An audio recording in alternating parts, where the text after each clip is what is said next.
आज हम जिस विषय को लेंगे वह विषय है धर्म सुधार आंदोलन। यूरोप में धर्म सुधार एक अति व्यापक और युगांतकारी घटना थी, जिसके दूरगामी परिणाम निकले। धर्म सुधार आंदोलन 16वीं सदी के प्रारंभ में यूरोप के तत्कालीन कैथोलिक धर्म के विरुद्ध हुआ विद्रोह था, जिसने लोगों के दिलों में धार्मिक विश्वासों के प्रति अविश्वास व अनेक शंकाएं उत्पन्न कर दी थी। इस आंदोलन के परिणाम स्वरूप लोगों में स्वतंत्र चिंतन की भावना आविर्भूत हुई। 1517 में मार्टिन लूथर ने इस श्रेणी के लोगों का नेतृत्व किया और ये आंदोलन 1617 ईस्वी तक चलता रहा।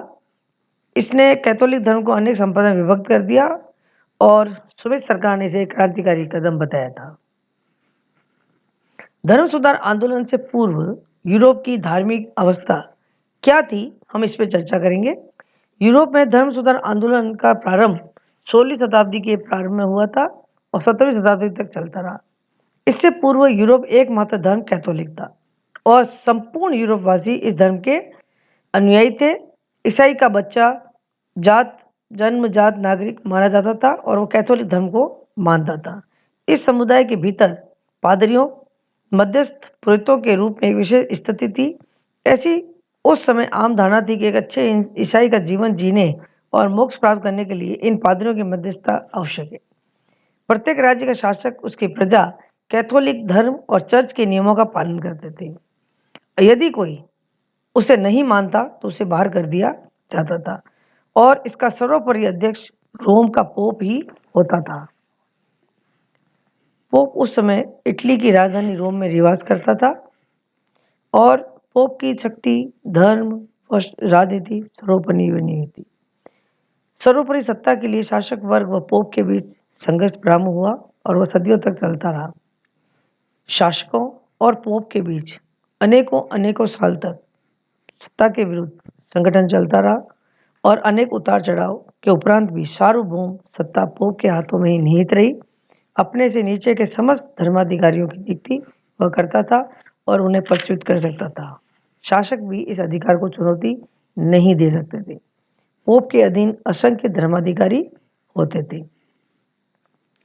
क्योंकि उस समय जनसाधारण की यह धारणा थी कि मोक्ष प्राप्ति के लिए इन पादरियों की मध्यस्थता आवश्यक है और मोक्ष धार्मिक अनुष्ठानों आयोजनों पर निर्भर करती थी और जिसकी अध्यक्षता केवल पादरी ही कर सकते थे। धर्म का प्रारंभ और आधार बाइबल अवश्य होती थी, परंतु बाइबल लैटिन भाषा में होती थी जिसे आम आदमी नहीं समझ सकते थे। इसलिए पादरी वर्ग चर्च की कई शताब्दियों से निर्मित परंपराओं के माध्यम से बाइबल की सही व्याख्या के एकाधिकार का दावा करता था। समाचार पत्रों, रेडियो, टेलीविजन, राजनीतिक दलों के अभाव में धर्माचार्य ही मध्यकाल में जनमत तैयार करने के बाद साधन थे और उनके माध्यम से निरंकुश शासन संचालित करते थे। पोप का अनुसरण अन्य धर्माधिकारी करते थे, परंतु धर्माधिकारी सुख व वैभवता का जीवन व्यतीत करते। धन की कोई कमी नहीं थी, बड़ी बड़ी जागीरें थी। परिणाम यह होता था कि धर्माधिकारियों के पदों पर सात्विक विचारों के नियत व्यक्ति नियुक्त न होकर राजकुमार नियुक्त होते थे और वे इन पदों को धन की सहायता से खरीद लेते थे। राज परिवार से आने वाले धर्माधिकारियों का जीवन कैसा हो सकता है, इससे हम अंदाज लगा सकते हैं कि पादरी जन सामान्य पादरियों में बहुत ज़्यादा अंतर दिखाई देता था और बहुत ज़्यादा अंतर उत्पन्न हो गया था। जन सामान्य पादरी को चर्च की प्रशासन व्यवस्था से दूर रखा जाता था। चर्च धन से परिपूर्ण होते थे। परिणाम यह हुआ कि पादरी परलोक का ध्यान न कर इहलोक की सुख साधनों की ओर विशेष ध्यान देने लगे। धर्म सुधार आंदोलन का अर्थ अगर इस पर दृष्टि डालें तो एक धार्मिक आंदोलन था। यूरोप का मानव समाज 16वीं सदी के प्रारंभ तक पर्याप्त रूप से शिक्षित हो गया था और पोप व उसके अधीनस्थ धर्माधिकारियों का जीवन विलासिता में बीता होता देखने को अब आदि नहीं था। अतः लोग चर्च की बुराई का निवारण कर उन्हें सुधार लाना चाहते थे। पोप के जीवन को वे केवल धार्मिक कार्यों का संपादन करना देखना चाहते थे और वे नहीं चाहते थे कि धर्माधिकारी चरित्र में भ्रष्ट जीवन व्यतीत करें। धर्म सुधार आंदोलन पोप पद की सांसदता व भ्रष्टाचार के विरुद्ध एक नैतिक विद्रोह था। इस आंदोलन का मानव केवल धार्मिक जीवन ही प्रभावित नहीं हुआ, जीवन के अन्य पहलू भी प्रभावित हुए। अनेक विद्वानों ने इस आंदोलन और धर्म सुधार आंदोलन की परिभाषा विभिन्न प्रकार से की। रॉबर्ट इर्गिर के अनुसार धर्म सुधार आंदोलन एक जटिल स्वगामी आंदोलन था। फिशर कहते हैं कि प्रोटेस्टेंट धर्म सुधार आंदोलन पोप की धार्मिक निरंकुशता, सत्ता, पुरोहित के विशेष अधिकारों व बहुमती जातियों के वंशागत असहिष्णु धर्म विरुद्ध एक विद्रोह था।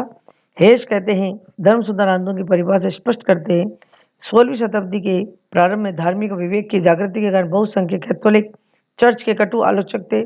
धर्म की संस्था को एक सिरे से दूसरे तक सुधारना चाहते थे और इसके परिणाम जो धर्म उसे धर्म सुधार आंदोलन कहा गया।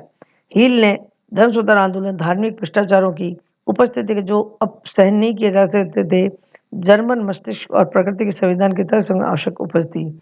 सबाइन ने कहा मानववाद और व्यक्तिवाद की भावना ने मध्ययुगीन एकता के दृष्टिकोण पर आघात किया और पुनर्जागरण ने बौद्धिक एकता और केंद्रीय नियंत्रण के विरुद्ध क्रांति की। उपरोक्त परिभाषाओं से स्पष्ट होता है कि धर्म सुधार आंदोलन पोप और उसके अधीनस्थ धर्माधिकारियों की चारित्रिक बुराई के विरुद्ध एक आंदोलन था। ये आंदोलन धर्माधिकारियों की आलोचना कर उन्हें धर्म में सुधार करने को बाध्य करना चाहता था। अगर हम धर्म सुधार आंदोलन की पृष्ठभूमि पर प्रकाश डालें तो ये दिखाई देता है कि 16वीं शताब्दी का धर्म सुधार आंदोलन प्रकृति का प्रथम आंदोलन नहीं था। इससे पहले भी धर्म सुधार आंदोलन हो चुके हैं और 15वीं शताब्दी तक यूरोप में ईसाई धर्म दो चर्चों में विविधता, रोमन कैथोलिक और ऑर्थोडॉक्स चर्च। ऑर्थोडॉक्स चर्च का प्रभाव पूर्वी यूरोप के देशों में था और प्रधान केंद्र कॉन्स्टेंटिनोपल था। नगरी कुस्तुंतुनिया रोम साम्राज्य की राजधानी थी। रोमन कैथोलिक चर्च का प्रधान केंद्र रोम में था।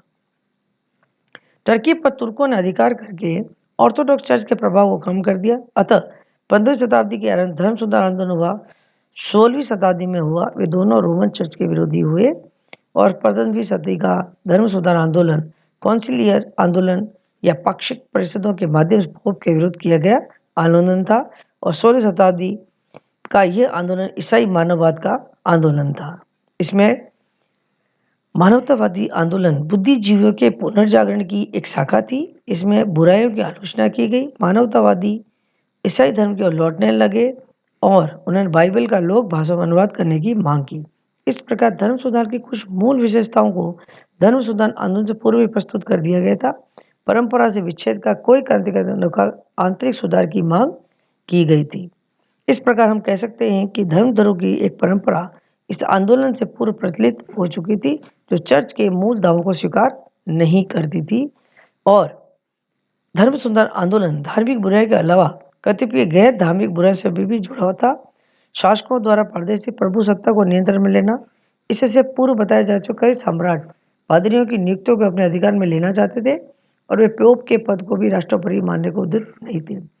नागरिक और दस्तकार सामंत धर्माधिकारियों के अधिकारों को चुनौती दे रहे थे और धर्म के ऐसे रूपों की तलाश में थे बुर्जुआ जीवन मूल्यों के अधिक प्रासंगिक हो। परंतु मार्टिन लूथर के आविर्भाव से पूर्व इस प्रकार के आंदोलन का राज शक्ति व पोप शक्ति द्वारा दबा दिया गया था।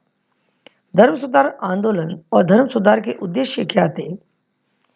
पोप उसके अधीनस्थ धर्माधिकारियों के जीवन में नैतिक सुधार करना, पोप के असीमित अधिकारों पर अंकुश लाना, धर्माधिकारियों को आध्यात्मिकता की ओर उन्मुख करना, जनसाधारण को मोक्ष प्राप्ति के लिए पोप के आश्रित न रहकर परमात्मा पर अवलंबित करना, चर्चों में व्याप्त भ्रष्टाचार को दूर करना, कैथोलिक धर्म के मिथ्या आडंबरों का निवारण कर जनसाधारण के समक्ष धर्म का सच्चा स्वरूप प्रस्तुत करना। धन्यवाद।